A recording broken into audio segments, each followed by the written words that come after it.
Je prends la parole au nom d'un ensemble d'organisations politiques et de la société civile. Ce sont 11 partis et mouvements politiques. Il y en a d'autres qui se sont ajoutés, alors donc le chiffre même va bouger à la fin.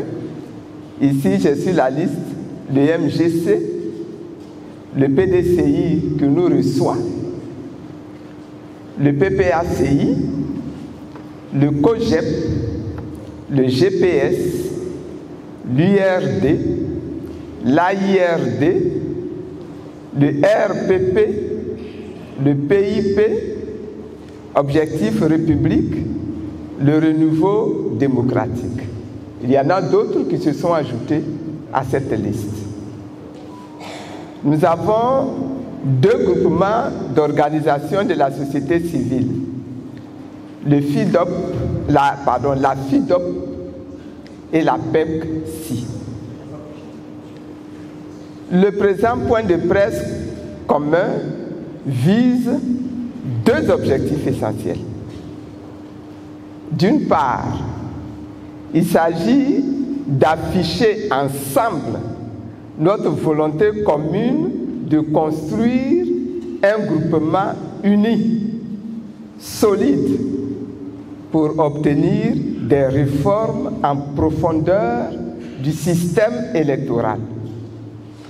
Cette unité des partis politiques et des organisations de la société civile tant souhaitée par la majorité des populations ivoiriennes est une nécessité impérieuse pour sortir définitivement des crises électorales aux conséquences tragiques dans notre pays.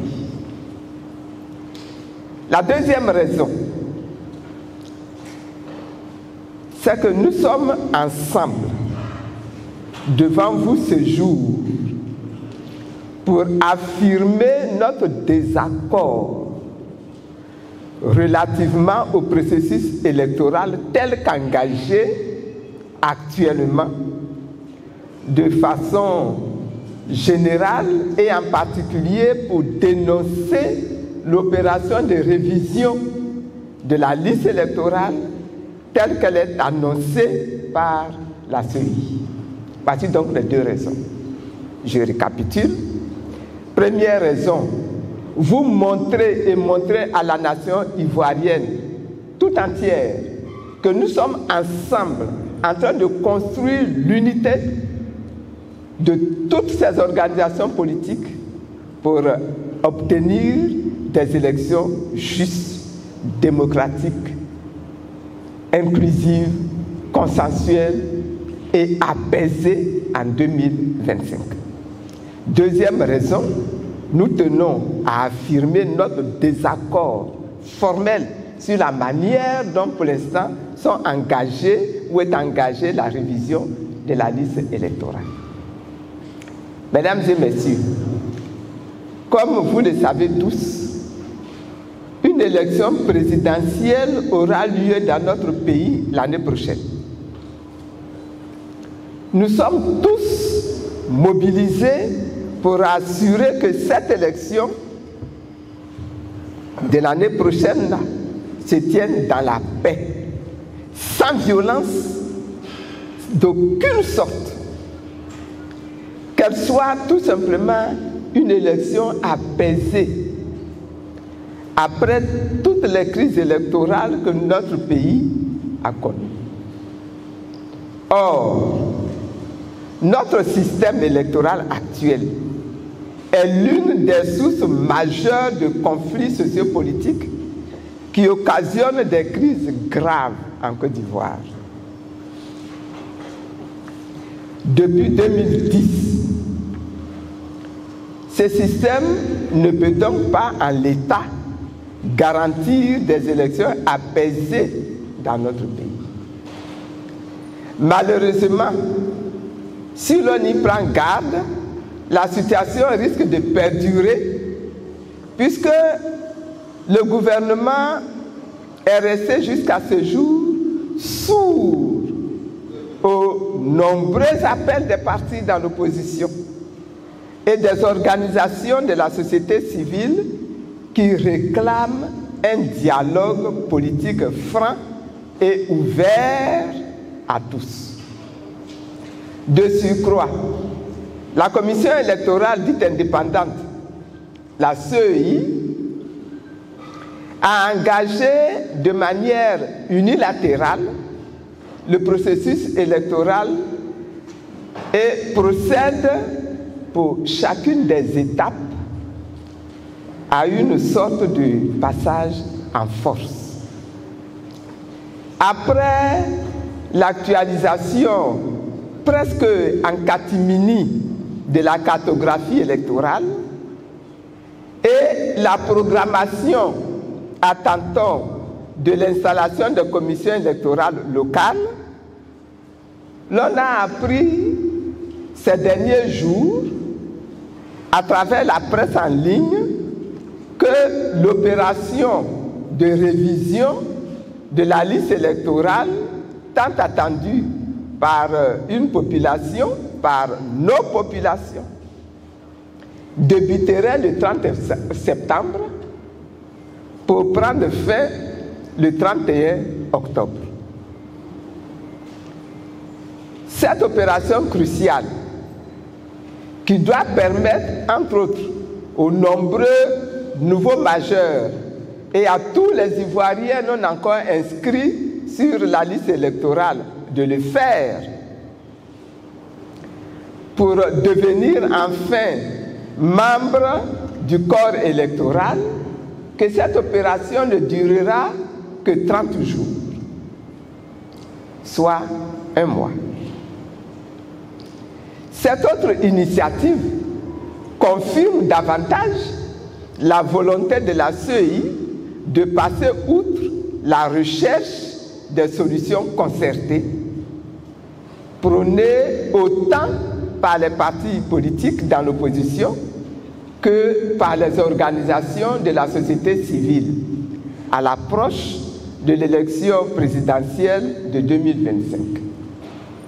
Cette situation projette déjà le spectre d'une autre crise électorale aux conséquences imprévisibles en Côte d'Ivoire.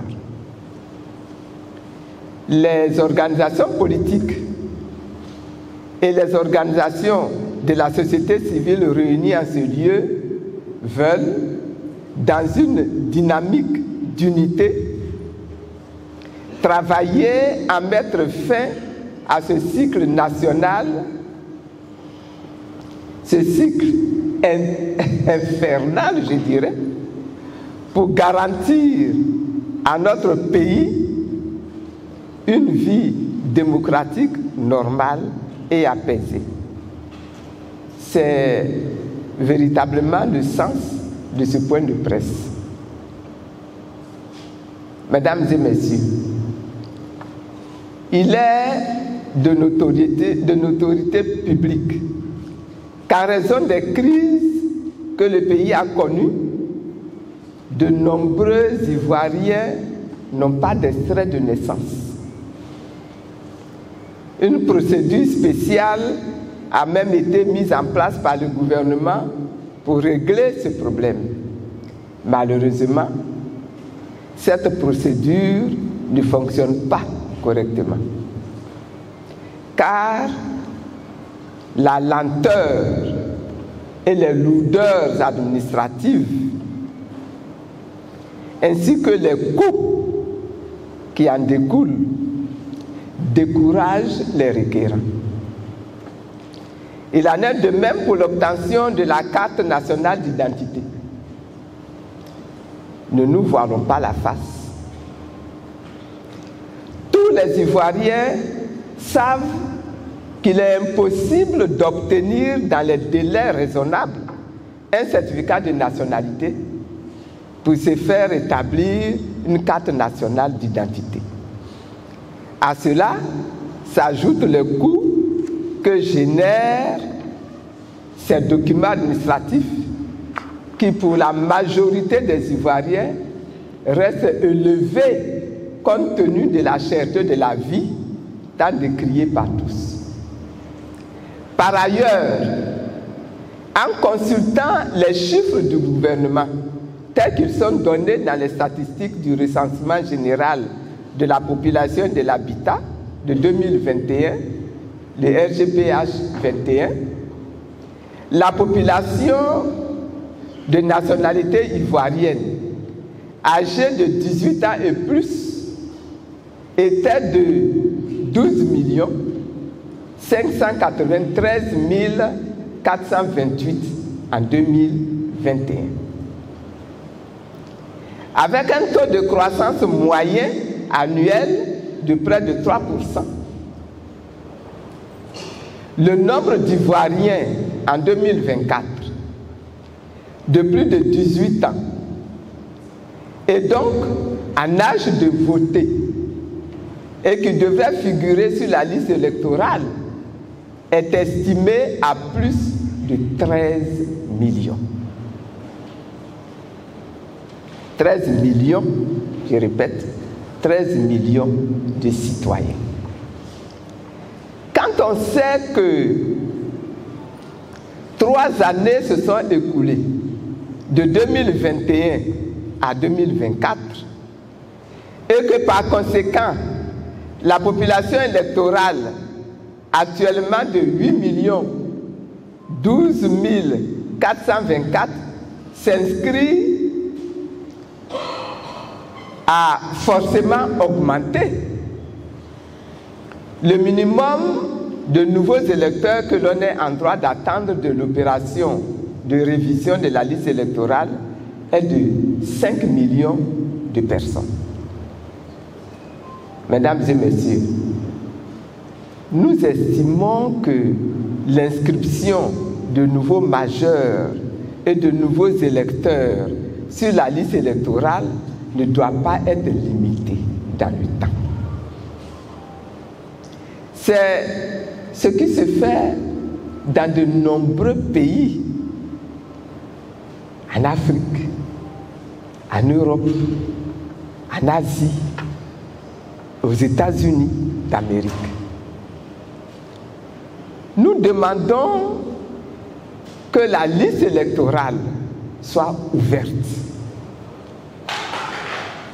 Ouverte jusqu'à 3 mois avant les élections de 2025.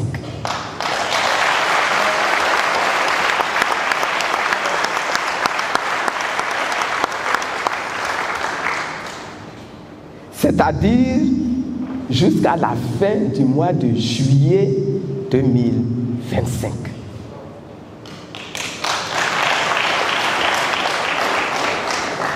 En tout état de cause, la révision de la liste électorale ne doit pas faire partie des raisons du faible taux de participation des populations ivoiriennes aux échéances électorales à venir.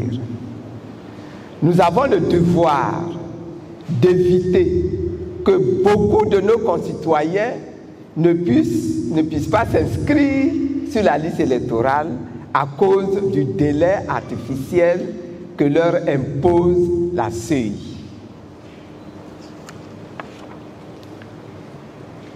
Rappelons qu'en 2020, une période de 21 jours avait été consacrée à l'opération de révision de la liste électorale pour une population électorale potentielle d'un peu moins de 9 600 000 personnes.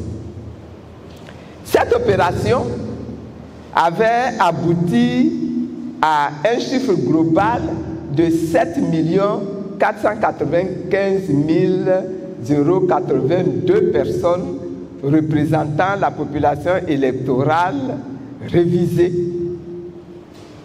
En 2022, alors que le nombre d'électeurs potentiels avait augmenté et était passé à 12 600 000 personnes, la période réservée aux élections, aux opérations d'inscription sur les listes électorales, de mise à jour du statut et de vérification de la présence des électeurs sur la liste électorale avait été de 32 jours. Nous le savons tous. Il en a résulté la population électorale actuelle de 8 12 424 personnes. Il apparaît clairement que cette limitation de la durée constatée des 2 dernières opérations de révision de la liste électorale dont je viens de vous parler, 2021 et 2022, est contre-productive, puisqu'elle n'a permis d'enregistrer qu'environ 500 000 nouveaux électeurs entre 2020 et 2022. 500 000. 500 000. Entre 2020 et 2022. Mesdames et messieurs, au regard de ce qui précède, les organisations politiques et de la société civile signataires de la présente déclaration adoptent la position commune articulée autour des points ci-après. Premièrement, nous affirmons que la révision de la liste électorale telle qu'envisagée n'est ni objectivement ni techniquement réalisable dans le délai projeté, parce qu'il s'agit d'inscrire en 30 jours des millions d'électeurs à qui il faut donner le temps et les moyens d'obtenir les pièces nécessaires à l'accomplissement de ce devoir citoyen. Ce n'est pas possible.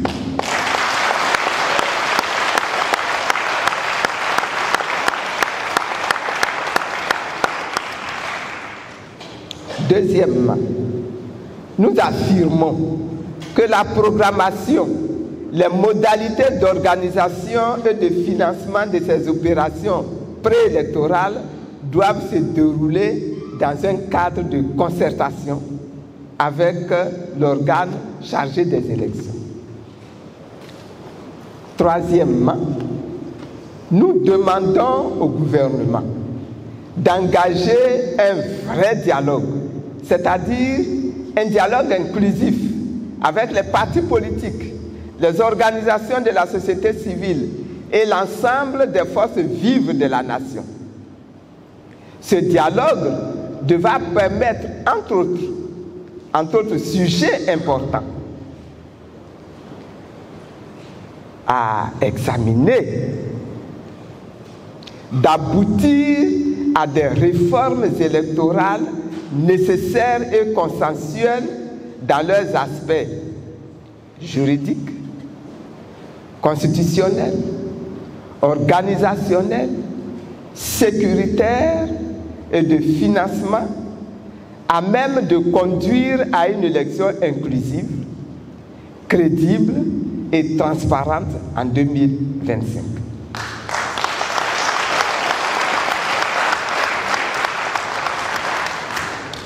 Et que ces élections répondent aux standards internationaux et gagent d'un nouveau départ de la Côte d'Ivoire dans la justice, dans l'équité, dans le respect des droits civiques de tous les citoyens.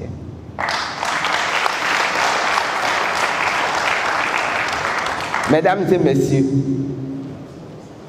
nous voulons prendre à témoin la communauté nationale et la communauté internationale et interpeller le gouvernement sur la nécessité pour la Côte d'Ivoire de trouver des solutions consensuelles à l'ensemble des problèmes liés au système électoral en vue d'assurer l'organisation d'élections inclusives, crédibles et apaisées et de garantir ainsi la démocratie et la paix dans notre pays qui n'a que trop souffert des crises dites post-électorales. La survie de notre nation en dépend. Que Dieu bénisse la Côte d'Ivoire. Et que Dieu vous bénisse.